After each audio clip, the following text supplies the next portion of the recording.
I would be up for doing PM on the basis that it is a sales task. Is there anybody else that wants to do PM on this? I do know the tools, so I'd throw my hat in. I'll throw my hat in as well, guys. I would like to put myself forward. Yeah, but I'd like to PM it because now, after working with everybody, I know everyone's skills.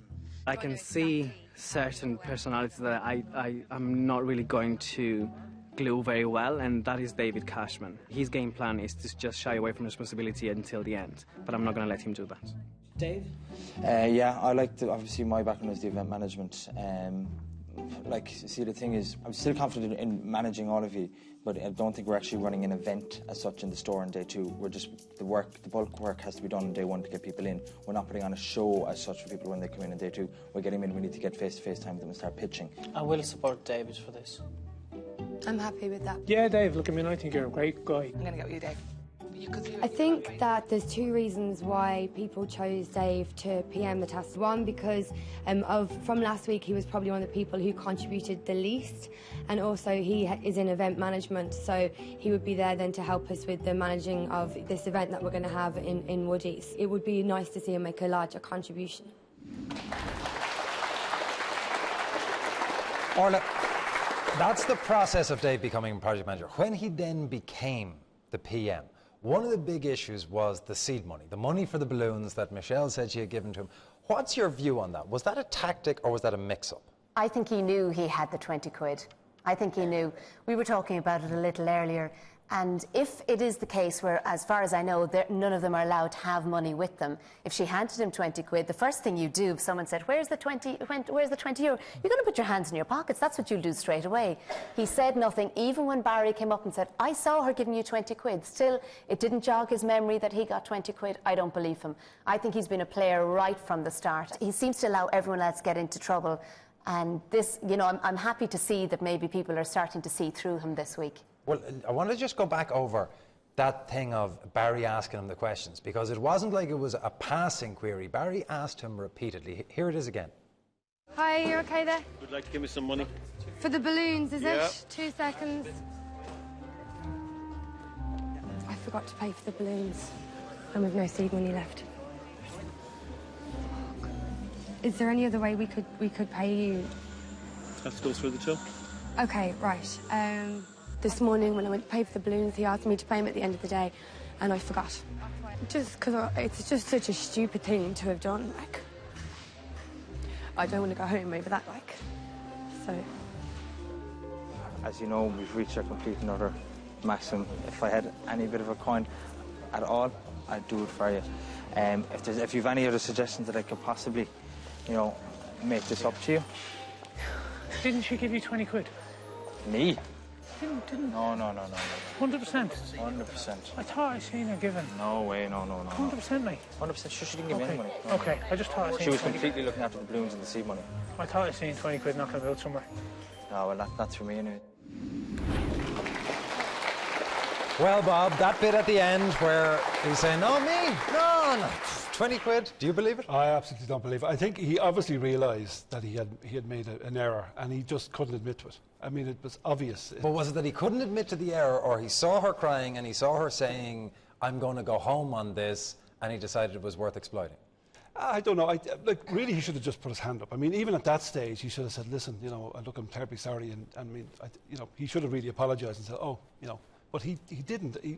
I really believe he knew that he had 20 quid somewhere, and he just absolutely bottled it. All right.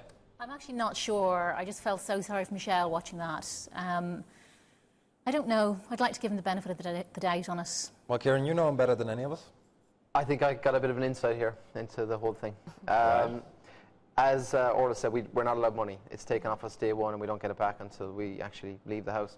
So money is of no value to you, regardless if you got 20 or 200 or 2,000. It's worth nothing to you in the house. You can't spend it. I saw the worry on Cashy's face that night in the house over the money. Like, there is no way he had that.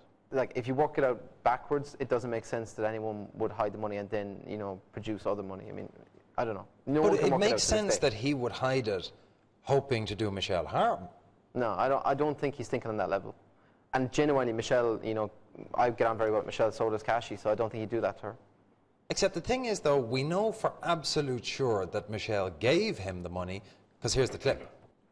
Guys, everybody come in here for a second. This is your 20 for Thanks very much. Go balloons. chuck the TV out of the box. We need to find the kettle lead because we need to get this up and running fast.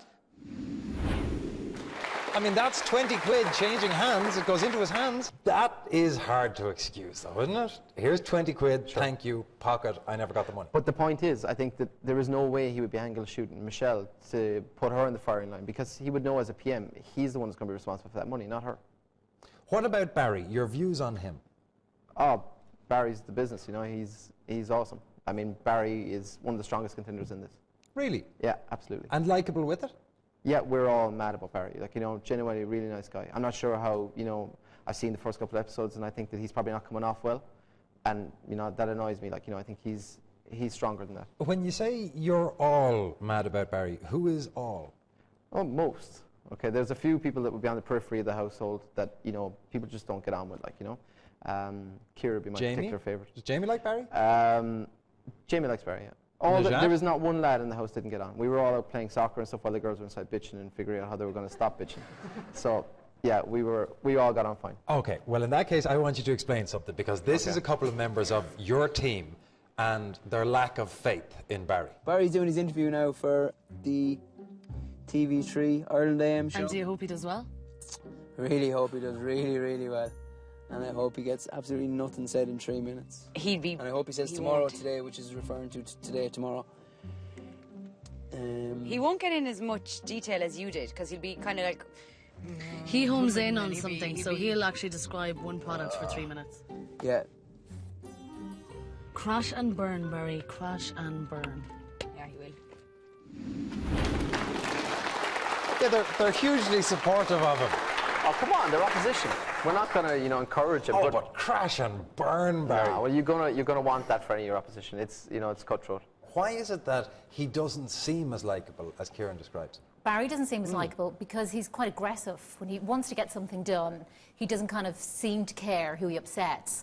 I mean, I remember him, he made Kira cry, didn't he, when they were doing the cooking, etc. What you didn't see after that, Barry went into we got moved to a boardroom after we finished in the kitchen, and Barry broke down crying himself. He was so upset over But he made her cry, you know, he should I know he perhaps did, but think you know, before... you're seeing one side of this, I mean, you're not seeing the other. Barry is genuinely an emotional guy, you know, and he really wears his heart in his sleeve. He made her cry, he totally ignored her when they were shopping. It was almost like back of the hand, you know, I'm not listening to what you have to say. If Barry has this big soft inner centre, Ola, how come he keeps shrouding it in spiky bits? With Barry, I don't feel we're having a man who's playing games here. I just think he's kind of straightforward. He says it as it is, he does get a bit aggressive, but it's interesting that he should burst into tears and we don't hear about that or see any of that. And, you know, that's good to know about someone as well. We didn't know any of that before. Yeah. Well, if Barry is focused and saying it like it is, one of the other people who is extremely focused and diligent is Najat. I have a journal at home. Lessons learned. Task 1, task 2, task 3. Have you really? I have, yeah. That's what I was saying to you in the task 3. Step back and look at it. We did, but the camel blocked our vision. Well, Kieran, she's making notes after every task. Is she a true contender? She was the one who shone for me in task 3. You know, I thought she came out of the blocks pretty well. For 1 and 2, she was a non-runner for me. Like, you know, we didn't work with each other, so it's hard to kind of appreciate if she's any good or not. But from working with her in 3, I saw that she was genuinely one went from last to first for me. Like, you know, she really. And is she the only one doing that kind of thing of diligently checking how she did and trying to improve it each time? I know Michelle makes notes on everyone. I know that. Michelle makes notes on every task or on every one? Every one she works with, taking them back into the boardroom just in case they bring her back or, you know, she needs... She has a little set of sheets on who she's going to attack and on what ground? Yeah. Really? Well, it looks like both Najat and Michelle are people to watch, Orla, doesn't it? Yeah, and actually, I think it was the first week there was Michelle said, I know everyone's going to stab me in the back or everyone's going to stab everyone else in the back, some sort of quote like that. Yeah.